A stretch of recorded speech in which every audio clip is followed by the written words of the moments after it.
So, Every Letter I Sent You by Baek Yerin.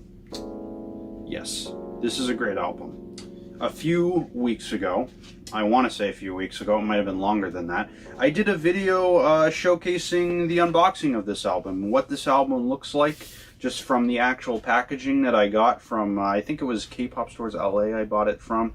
Last time I checked, they still had copies, although this album has blown up since it stopped going out of print. So I think there was about 15,000 sold, maybe pre-ordered, I don't know, and then now it's at least 3 times the price. So if you want to buy this album now, you might have to get it used. Maybe you can get a good deal, I'm not sure.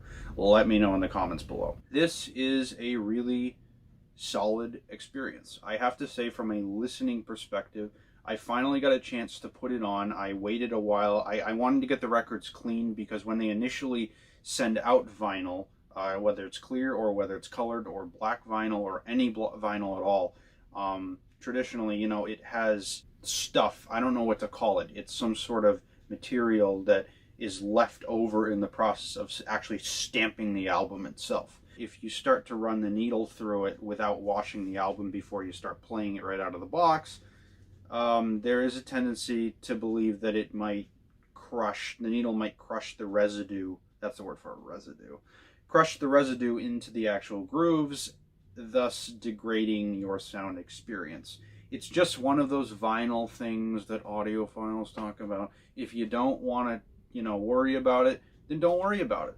It's probably a very little amount of sound reduction anyway. You're probably not going to notice it.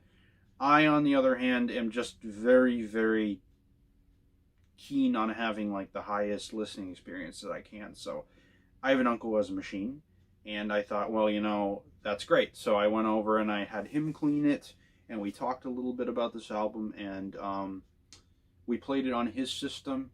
He has an Oracle, I believe an Oracle Delphi, I want to call it that, turntable. It's a very expensive turntable, and he has Magnapans. He has very, very tall Magnapans, and they're very impressive. And he played it on his system, sounded great. But I really wanted to get it back to my system at home because my system is much more modest than his, and it's much closer to what somebody who would buy this album, who's a younger person who has a paycheck like I do, aka you're poor, would be able to afford. So I have a couple of ELAC DVR6 or the other word for them is debut reference, that's what they call them.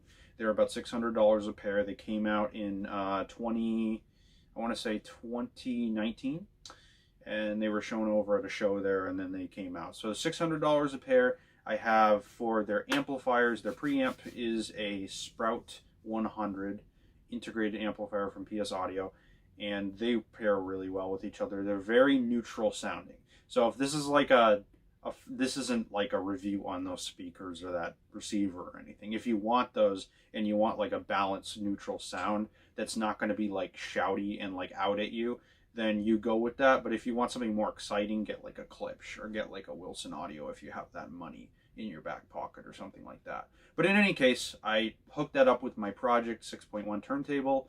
It's a suspended turntable. It's really nice. And I put this album on. And I listened to it. And I listened to all 4 sides. In other words, I listened to both side A, side B, side C, and side D. So I listened to everything, all of the songs. And from an audio perspective, this album sounds great. I'm actually really, really happy with the way it sounded. I don't have a great room for sound. So it's very small. It's not absorbing everywhere. There's sound bouncing around. There's residual effects and stuff. But when you're sitting in front of the speakers, you don't think about that. You're not here to, microanalyze the sound. You're here to listen to the music and to have a pure experience on what Yerin really wanted you to experience when she made this album. And that's what you experience. It's really good. The acoustic really jumps out at you. Her miking is awesome. She really sounds she's forward, but she's not super forward. She's not like in your face like live music or anything, which is also awesome in its own case. But it sounds great. And long story short,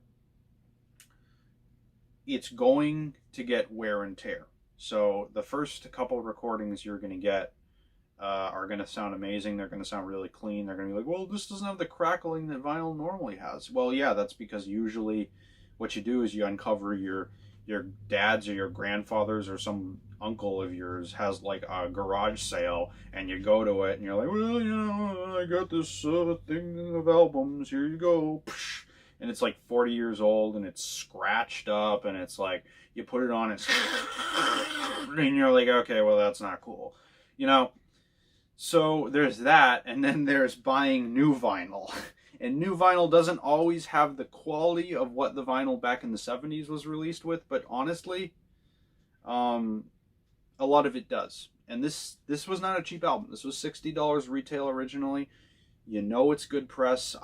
She was showing pictures of what blue vinyl her company was doing with it, and I was very impressed with it. So,